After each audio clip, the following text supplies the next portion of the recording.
వస్తుందండి. మన మైండ్ ఆలోచించే ఆలోచనలు బట్టే మన మాట తీరు ఉంటుంది. మరొకసారి గ్రంథం ద్వారా చూద్దామండి. కీర్తనలు 39 అధ్యాయం 1వ వచనం. నా నాలుకతో పాపము చేయకుండునట్లు నా మార్గములను జాగ్రత్తగా చూచుకొందును. హల్లెలూయా, హల్లెలూయా. ఇక్కడ గ్రంథం సెలవిస్తుందండి, మనం నాలుకతో పాపం చేయకుండానట్లు మన మార్గములను జాగ్రత్తగా చూసుకోవాలి. ఎప్పుడైతే మన మాటను అదుపులో ఉంచుతామో మనల్ని నడిపించే ఆ అదృశ్యమైన శక్తి మనతో ఉంటాడు. ఏ అపాయము మనకు రాకుండా ఆయన చూసుకుంటాడు. హల్లెలూయా, హల్లెలూయా. మాట్లాడే యేసయ్యా నాతో మాట్లాడుచున్నాడు.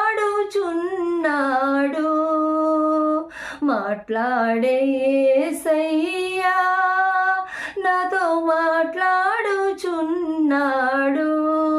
మోకాళ్ళ పైన ఆడించుచు నన్ను మోకాళ్ళ పైన ఆడించుచు చంటి బిడ్డలాగా కాయుచున్నాడు. నన్ను చంటి బిడ్డలాగా కాయుచున్నాడు. హల్లెలూయా, హల్లెలూయా. నాయన, ఎంతమంది అయితే ఈ వాక్యాన్ని ధ్యానిస్తున్నారో, మేము ఈ వాక్యాన్ని ధ్యానిస్తుండగా మా అందరిలో కూడా మోహపు చూపు, డాబు, ఈర్ష్య, డంబం పోయి మా కుటుంబాల్లో మనశ్శాంతి ఉండి నాయన అన్ని కార్యాల్లో యేసు నామంలో మాకు జయం కలుగును గాక. ఆమేన్. ఈ చిన్న వాక్యాన్ని దేవుడు దీవించును గాక. ఆమేన్.